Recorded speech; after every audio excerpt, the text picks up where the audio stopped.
Bitcoin bateu 2 vezes em 71 mil dólares e a gente constituiu um topo duplo. Depois da segunda vez, a gente teve novas quedas e fomos parar em patamares de 60 mil dólares novamente. Seria esse o fim do nosso bull market? É exatamente isso que a gente vai tentar responder na nossa análise de hoje. Vamos olhar para dados, vamos olhar para métricas e entender se a gente já chegou ou não no final desse ciclo de bull market.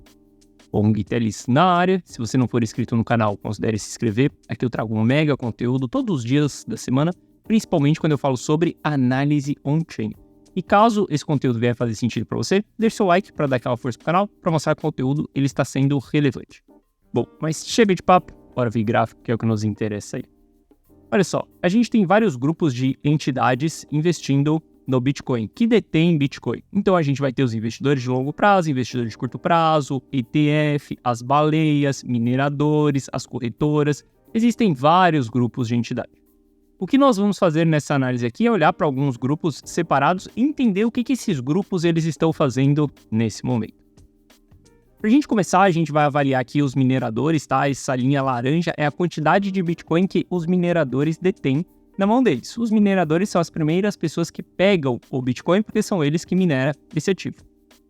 Quando a gente olha para o nosso ciclo passado, ali 2021, a gente viu um grande despejo dos mineradores quando nós estávamos subindo ali no meio da nossa bull run, quando a gente já estava ali na casa dos 28 mil dólares no Bitcoin. Lembre-se que a gente continuou subindo e a gente foi parar até a casa ali dos 60 mil dólares.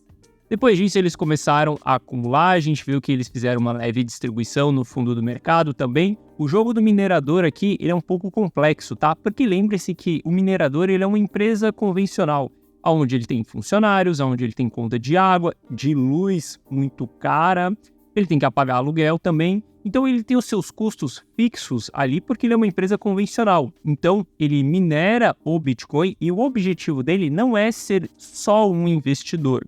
É ser sim uma empresa lucrativa. Então, muitas das vezes ele vai minerar e ele vai vender aquilo para poder pagar suas contas, para poder fazer caixa. E tem alguns momentos que ele precisa ser mais agressivo no caixa. Por exemplo, foi no fundo do mercado ali. Então a gente vê eles distribuindo em fundo também. Veja que lá em 2018, quando a gente teve ali a nossa capitulação, os mineradores eles venderam também. Olha só, nós subimos aqui, nós iniciamos a nossa bull run quando a gente rompeu ali os 50 mil dólares. Em outros vídeos eu já expliquei para você o que é a diferença de bull run para bull market, tá? Como que a gente identifica isso? Não é esse o ponto a gente fazer isso nessa análise. Mas veja que os mineradores eles estão distribuindo desde os 37 mil dólares do Bitcoin. A gente subiu, a gente foi parar em patamares de 73 mil dólares e eles continuam distribuindo. Se a gente der um zoom in aqui, ó, a gente vai ver que a distribuição deles continua de uma maneira consistente. O que isso daqui significa? Significa que porque os mineradores estão vendendo, a gente vai sair correndo e vai vender? Bom, se nós formos amadores, sim, nós vamos sair vendendo junto com a notícia. O que nós estamos fazendo aqui é uma análise, entendendo o que esse grupo de entidade ele está fazendo. E a gente está visualizando aqui que, por exemplo, em outubro de 23, esses caras detinham 1,8 milhões de Bitcoin. E hoje eles detêm ali Bom, vamos voltar ao cálculo aqui, que eu arredondei muito e aí vai ficar muito longe. Eles tinham 1.833.000 Bitcoins em sua posse. Hoje eles têm 1.801.000 Bitcoins em sua posse. Ou seja, eles venderam aí 32 milhões de Bitcoins 32 mil Bitcoins ao longo desse período. Tantos zeros ali e acaba ficando confuso aqui. Mas tudo bem, você entendeu aí qual foi a pressão de venda que esses caras constituíram nesses últimos meses. Isso daqui é grandes quantidades? Sim, é grandes quantidades para nós, meros mortais. Mas, para o mercado no geral, não é grandes quantidades assim. Mas a gente sabe que os mineradores eles estão constituindo pressão de venda. Bom, quando a gente olha para os investidores de longo prazo, esses caras aqui sim, eles têm uma mão extremamente pesada. Esses caras sim, a gente tem que tomar muito cuidado com o que eles estão fazendo. Afinal de contas, eles detêm mais de 70% dos bitcoins. Chega um momento que eles têm apenas 50%, chega um momento que eles detêm até 80% dos bitcoins, que são os investidores ali de longo prazo, as pessoas que realmente têm bagatela, que realmente acreditam no ciclo do Bitcoin. A gente está falando que dos 19 milhões em circulação que nós temos, o investidor de longo prazo, ele chegou a bater um pico ali de quase 15 milhões de bitcoins em sua posse, ou seja, ele detém maior quantidade de bitcoin. Veja que a partir dos 39 mil dólares do Bitcoin, esses caras também começaram a distribuir. A gente houve uma exaustão da pressão vendedora quando nós estávamos ali em abril desse ano, de 2024. Veja que isso daqui começou a ficar mais flat e aí a gente começa a ver uma acumulação desses caras. Só que veja que o gráfico está embicando para baixo aqui mais uma vez, ou seja, a gente está vendo investidor de longo prazo distribuindo mais uma vez. Isso daqui é mais um início de uma pressão de venda. Olha só, o objetivo final aqui é a gente responder se acabou ou não o bull market. E a gente vai fazer isso através de dados. A gente vai fazer isso olhando para os investidores e entendendo o que eles estão fazendo. Os mineradores, eles estão vendendo. Os investidores de longo prazo, que são as pessoas que detêm a maior quantidade de Bitcoin, elas venderam pesadas nos 71 mil dólares a primeira vez. Elas pararam sua pressão de venda e elas iniciaram uma nova pressão de venda. Significa que essa nova pressão de venda ela vai continuar e ser uma grande distribuição? Isso nós não sabemos. Isso nós temos que acompanhar o mercado dia após dia para entender se aquela pressão de venda ela está continuando. Mas quando a gente olha nesse determinado momento, estamos vendo os investidores de longo prazo vendendo também. Aqui a gente começa a ter sinais de alerta, porque a gente está vendo grandes entidades distribuindo, são os mineradores e os investidores de longo prazo. Quando a gente analisa o saldo de bitcoins em corretoras que fazem o fornecimento OTC, e aqui a gente está falando só o supply que está por trás de OTC. Bom, vou explicar de uma maneira rápida o que é OTC. Quando você é uma grande entidade, você não entra na Binance, por exemplo, e faz a sua compra lá no book de ofertas igual eu e você fazemos, igual nós, meros mortais, compramos Bitcoin. Não. Você liga para o CZ e você fala, CZ, eu estou precisando de 1 milhão de Bitcoins, eu estou precisando de 10 mil Bitcoins, eu estou precisando de tantos Bitcoins. Você me vende isso daí por trás do book de ofertas? Isso que é as operações OTC. Quando você é muito grande, você entra em contato com a corretora e a corretora ela te envia sem ser pelo book de ofertas. Se a transação ela não é feita no book de ofertas, significa que aquilo não afeta o preço. Se eu comprar 1 milhão de Bitcoins do CZ agora, nesse momento, ele vai transferir para minha carteira, isso não vai afetar o preço do ativo não vai nem subir nem cair. O que vai acontecer é que a gente está mexendo no supply circulante. Então eu tirei 10 mil Bitcoins da mão do CZ, eu coloquei na minha mão. Se eu vou holdar isso daí, eu diminuo a pressão de venda do mercado, porque eu tirei 10 mil Bitcoins. Mas se eu vender essa parada, eu aumento a pressão de venda, porque pode ser que o CZ ele fosse segurar mais do que eu. Entenda que o jogo de uma empresa, uma instituição, ela é completamente diferente da nossa. E por que a gente está analisando aqui o saldo via OTC? Porque através do saldo via OTC a gente consegue entender se os institucionais, e não estou falando só dos ETFs, estou falando dos institucionais, se eles estão com apetite para compra ou não. Quando a gente vê o saldo do OTC subindo, significa que a corretora ela está transferindo ativos que ela detém ali para as carteiras de OTC, para que ela vá fornecer isso para os seus clientes. Então a gente vê um aumento do saldo das carteiras de OTC antes da gente ter grandes movimentações do mercado. Isso daqui é um sinal de apetite dos investidores institucionais nesse momento. Novamente, OTC não faz o preço. O que nós estamos analisando aqui é entender se os institucionais eles estão com apetite ou não. Veja que eles tinham apetite em janeiro de 23, eles tiveram apetite em janeiro de 23 também. Aqui a gente está falando de dia 14 de janeiro de 2023. Aqui nós estamos falando em junho de 2023. Depois eles tiveram bastante apetite ali em novembro de 2023. E quando a gente olha no patamar que nós estamos hoje, estamos no menor patamar dos últimos 2 anos. Ou seja, a gente não está vendo grandes apetites dos institucionais nesse momento. Bom, se a gente vê que os mineradores eles estão vendendo, os investidores de longo prazo eles estão vendendo e os institucionais eles estão sem apetite, vamos partir para a nossa próxima etapa. Vamos ver como que os ETFs estão se comportando nesse momento. Quando a gente analisa o saldo dos ETFs, não estamos tendo interesse de compra nesse momento dos ETFs. Olha só, tudo que eu falei até aqui com você começa a nos colocar uma pulga atrás da orelha. Nós vamos responder se esse é o fim do bull market ou não. Mas entenda que as coisas começam a fazer sentido quando a gente olha para o preço do Bitcoin e vê que ele não está subindo. Por que ele não está subindo? Bom, porque não está tendo interesse de compra, nós estamos tendo interesse de vendas de grandes grupos de entidade. Quando a gente olha para os institucionais, eles não querem comprar nesse momento. Quando a gente olha para os ETFs, eles não querem comprar nesse momento também. Se esses grandes grupos eles não querem comprar, não tem como o preço subir. O preço ele vai subir caso esses caras eles comecem a comprar, caso eles comecem a mostrar interesse, mas do contrário, isso começa a ficar difícil porque o varejo ele não tem pressão suficiente para empurrar o mercado para cima. Então, a gente está avaliando aqui e vendo que temos um risco envolvido nesse momento. A gente vai olhar price action também, entender o que aconteceu no price action ali, mas veja que a gente tem um risco envolvido. E se a gente for considerar que batemos 98% do supply em lucro, recentemente, a primeira vez que a gente entrou ali em all-time high, depois a gente bateu 98% de novo do supply em lucro, isso daqui é um grande risco que nós temos envolvidos.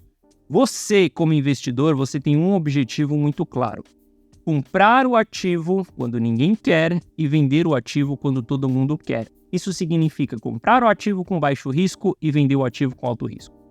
Olha só, quando a gente tem ali por volta de 50% do supply de bitcoins no lucro, a gente está em regiões de fundo. 20% mais ou menos ali é dos bitcoins que são perdidos, ou seja, a gente está considerando que apenas 30% do supply circulante ele está no lucro. Quando a gente chega em patamares aqui, a região vermelha, quase 100% dos bitcoins em lucro, estamos em uma região de alto risco.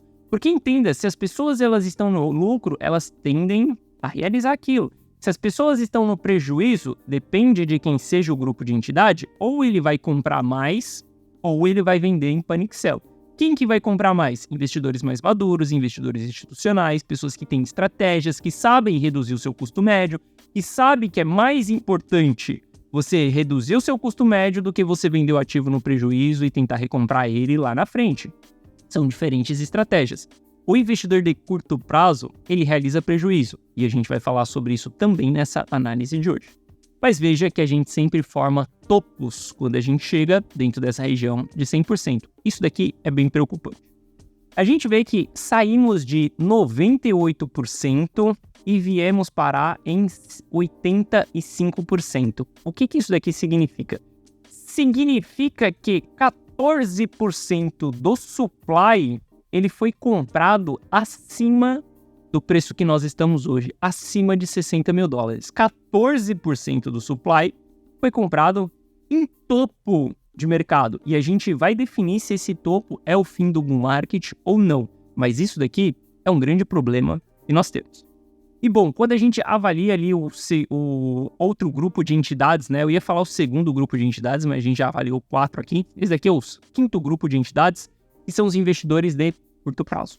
Quando a gente avalia os investidores de curto prazo, nesse momento eles estão em fase de capitulação. A fase de capitulação ela é muito doída para o investidor de curto prazo, porque ele realmente capitula, ele realmente vende no prejuízo. Geralmente, as fases de capitulação do investidor de curto prazo é onde nós temos panic sell.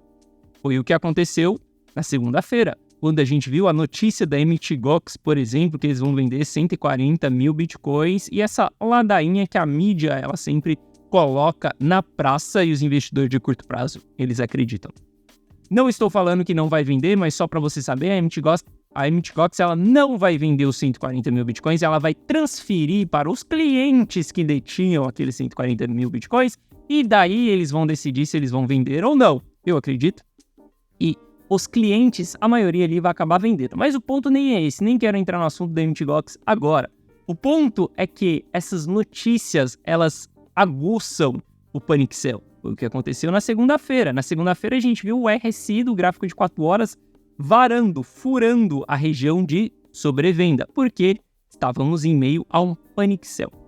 Então, quando a gente olha para os investidores de curto prazo, eles estão dentro de uma zona que eles constituem uma pressão de venda por conta do panic sell. Isso também é um problema. Se a gente olhar para o custo desses investidores de curto prazo, hoje eles têm um custo em $64 mil.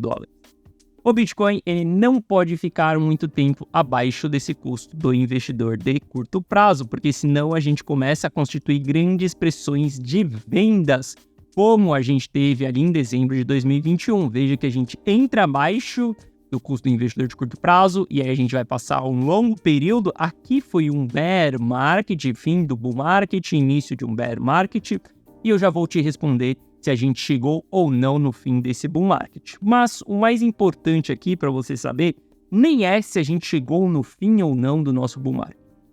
O mais importante aqui dessa análise é você entender que estamos diante de um momento cauteloso.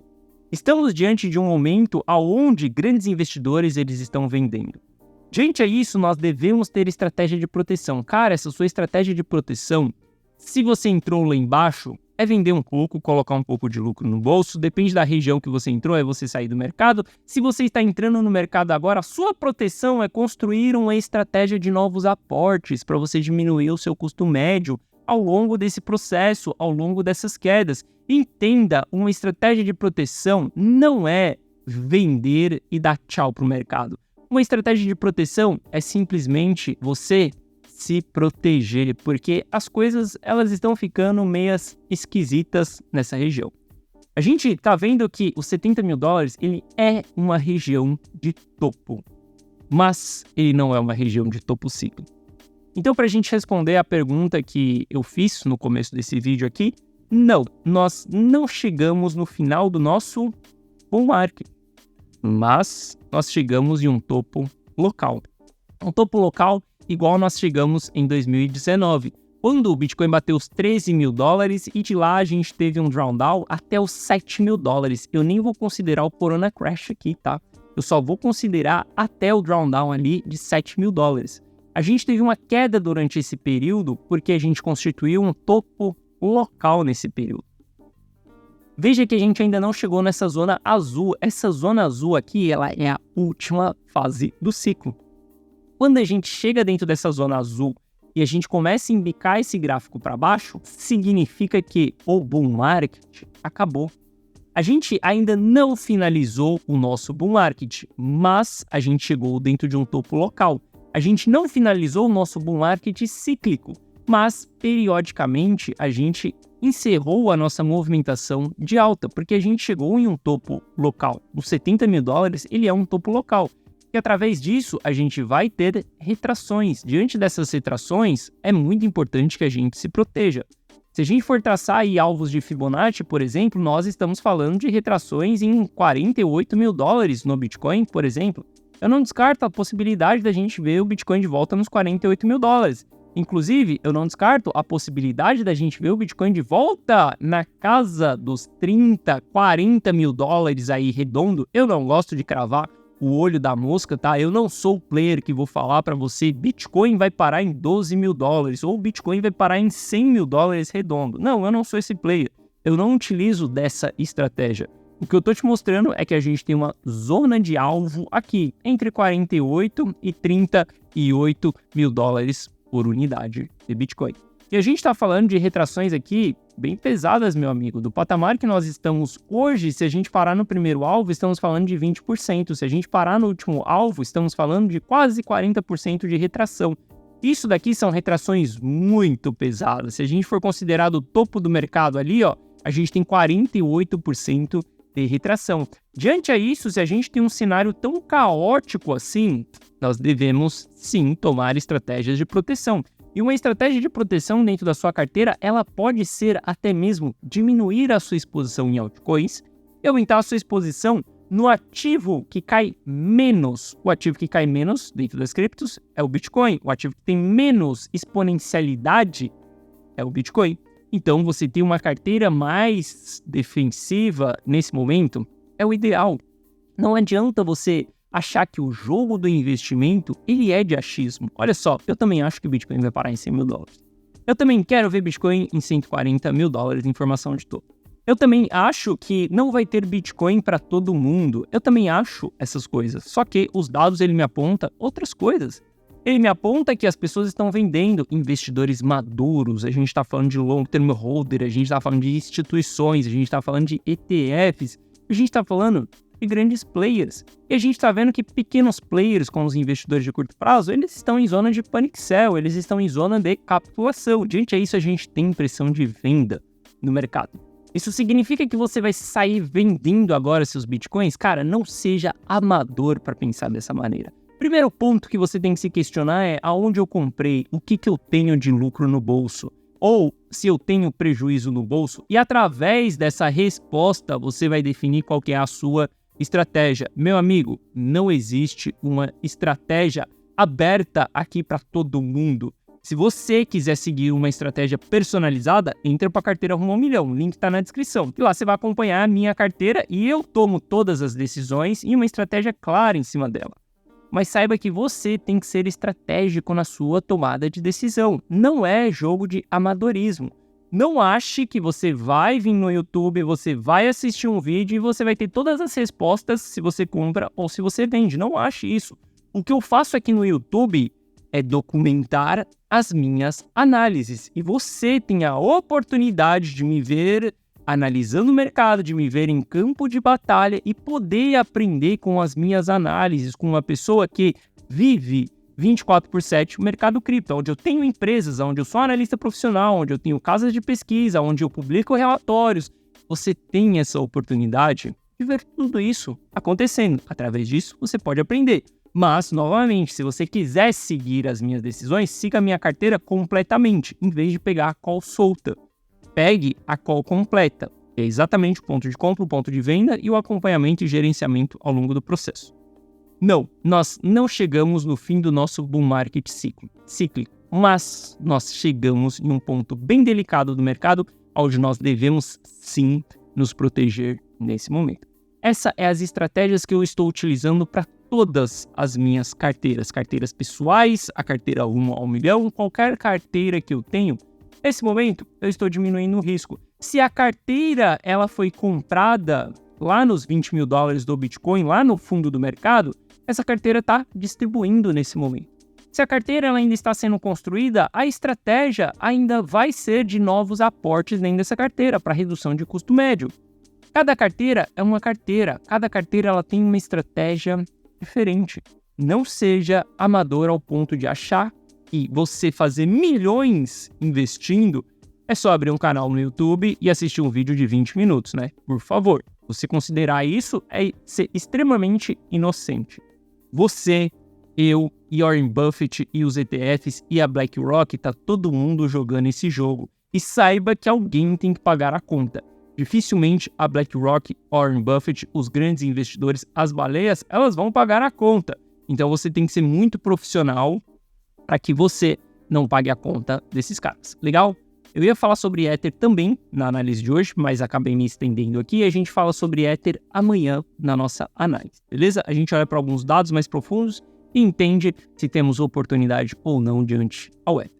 Bom, essa foi a nossa análise de hoje. Se você gostou, deixa seu like. Se você não é inscrito no canal, considere se inscrever. Um forte abraço e eu te vejo de volta aqui no canal amanhã. Valeu!